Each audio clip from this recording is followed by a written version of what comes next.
Selamat sore, rekan-rekan semuanya atau teman-teman dimanapun kalian berada. Hari ini saya akan mempresentasikan mengenai asma bronkial tentang definisi, etiologi dan faktor risiko, patofisiologi, manifestasi klinik, dan penata laksanaan. Perkenalkan, saya Stefani Destri Kusumawardani dari Prodi Gizi semester 4 kelas karyawan. Presentasi ini merupakan salah satu tugas ujian tengah semester patofisiologi. Yang akan kita bahas pada presentasi kali ini adalah mengenai definisi, lalu etiologi dan faktor risiko, patofisiologi, manifestasi klinik, penata laksanaan, referensi. Kita akan masuk pada babak pertama, yaitu definisi asma bronkial. Asma bronkial merupakan penyakit inflamasi kronis saluran napas, ditandai dengan episode berulang dari wheezing atau suara ngik, mengi seperti itu, sesak nafas, dada terasa berat, dan batuk terutama pada malam hari atau dini hari. Variabilitas yang luas dalam obstruksi aliran udara yang biasanya reversibel baik secara spontan atau dengan pengobatan.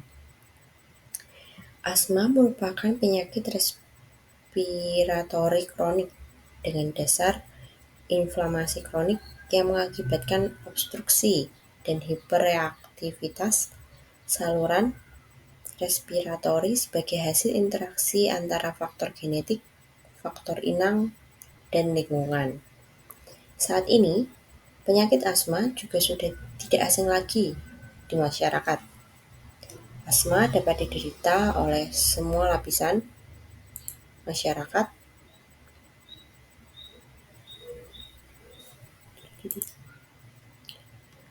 Penyakit asma awalnya merupakan penyakit genetik yang diturunkan dari orang tua pada anak.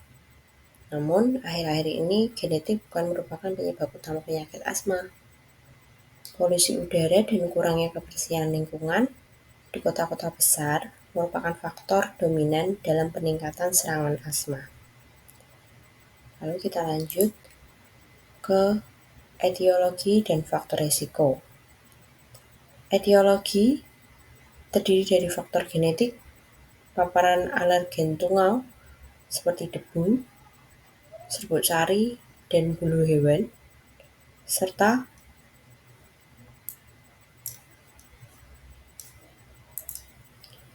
infeksi saluran pernafasan. Sedangkan faktor risiko meliputi riwayat keluarga dengan asma atau alergi, lingkungan seperti polusi udara, asap rokok, aktivitas fisik, exercise induced asma, serta obesitas. Faktor-faktor tersebut kemudian melalui 3 tahapan proses sehingga menimbulkan gejala asma. Pertama, sensitisasi, yaitu seseorang yang memiliki faktor genetik dan lingkungan terpajan pemicu, inducer atau sensitizer, yang menimbulkan sensitisasi pada individu tersebut. Kedua, inflamasi. Inflamasi saluran nafas terjadi saat seseorang yang telah mengalami sensitasi terpajan pemaju atau enhancer. Proses inilah yang berhubungan dengan hiperreaktivitas bronkus. Ketiga, gejala asma. Bila seseorang dengan hiperaktivitas bronkus terpajan oleh pencetus atau trigger, maka akan timbul gejala asma tersebut. Patofisiologi. Berikut adalah gambaran bagaimana asma itu menyerang. Patofisiologinya yaitu inflamasi kronis saluran napas, hiperresponsivitas bronkus, obstruksi aliran udara, perubahan struktural pada saluran napas atau remodeling, sel yang terlibat eosinofil, mast cell, T helper cell. Patogenesis asma terjadi oleh karena hasil interaksi antara faktor genetik, faktor inang, dan lingkungan. Adanya paparan terhadap faktor pencetus akan menyebabkan alergen masuk ke dalam tubuh dan menstimulasi sel T.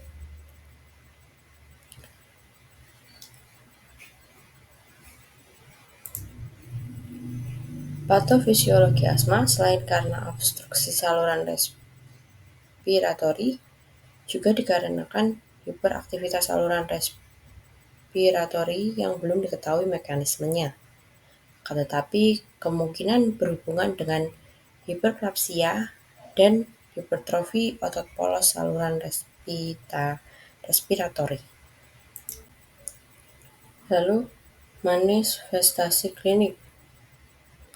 Gejala utamanya yaitu wheezing atau suara mengi, lalu ditandai dengan sesak nafas, batuk, dan dada terasa berat atau nyeri. Stratifikasi berdasarkan tingkat keparahannya.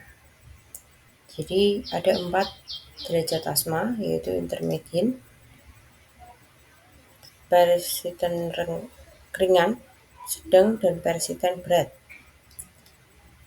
Intermittent asma, gejala kurang dari 2 kali per minggu. Lalu tidak ada gejala malam, penggunaan SABA kurang dari 2 kali per minggu. Fungsi paru normal, antara akseserbasi. Uren kekerapan gejala, episode gejala asma kurang dari 6 kali per tahun, atau jarak antar gejala 26 minggu. Lalu, yang kedua, persisten ringan. Episode gejala asma lebih 1 kali per bulan, namun kurang dari 1 kali per minggu. Atau biasa disebut persisten asma, gejala lebih dari 2 kali per minggu, tetapi tidak setiap hari. Gejala malam lebih dari 2 kali per bulan. Penggunaan sabar lebih dari 2 kali per minggu, tetapi tidak setiap hari. Namun fungsi paru normal. Lalu, persisten sedang. Episode gejala asma lebih dari 1 kali per minggu, namun tidak setiap hari.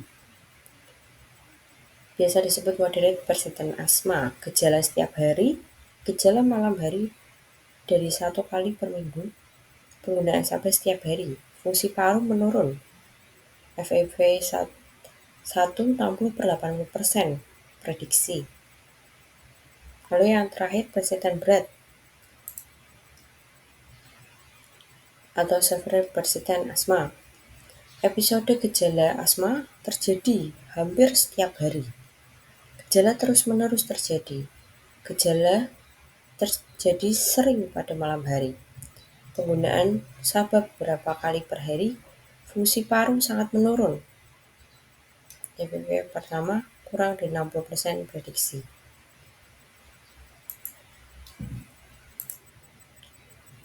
Lalu berlanjut pada manifestasi klinik. Manifestasi klinik ada pemeriksaan fisik, yaitu ada 2 tahap, yaitu auskultasi untuk suara wheezing atau suara mengi, dan pengukuran fungsi paru menggunakan alat spirometri menunjukkan obstruksi aliran udara yang reversibel. Lalu penata laksanaan ada 2 tahap, yaitu pendekatan pengobatan atau farmakologis dengan ILHED, kortikosteroid atau ICS, short acting beta agonis atau SABA, long acting beta agonis atau LABA, dan leukotriene modifier. Untuk seperti ini adalah obat. Jika diperlukan, biasanya menggunakan prednisone 40 hingga 60 mg per hari selama selama 5 hingga 10 hari. Lalu ada evaluasi juga penyebab eksaserbasi dan penyesuaian terapi pemeliharaan. Lalu ada pendekatan pengobatan non-farmakologis,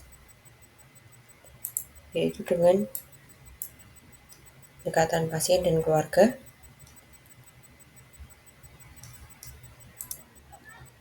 edukasi pasien dan keluarga, pengindaran alergen dan irritan, manajemen komorbiditas,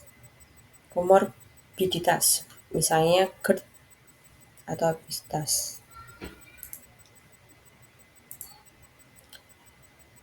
Lalu ada penata laksanaan pengelolaan serangan akut, yaitu penambahan oksigen atau oksigen tambahan, nebulisasi dengan bronkodilator, kortikosteroid sistemik, dan evaluasi serta monitoring kontinu. Untuk edukasi pasien, terutama saat sebelum mengetahui asma itu sendiri adalah penggunaan inhaler yang benar. Lalu penghindaran pemicu asma, pengelolaan asma harian, tanda-tanda peringatan eksaserbasi, dan tindakan yang harus diambil. Contohnya pencegahan seperti vaksinasi influenza dan pneumokokus. Serta seperti yang tadi dibicarakan, manajemen komorbiditas seperti alergi, GERD, dan obesitas. Lalu kesimpulan dari presentasi ini adalah asma adalah penyakit inflamasi kronis yang memerlukan pendekatan pengelolaan yang komprehensif.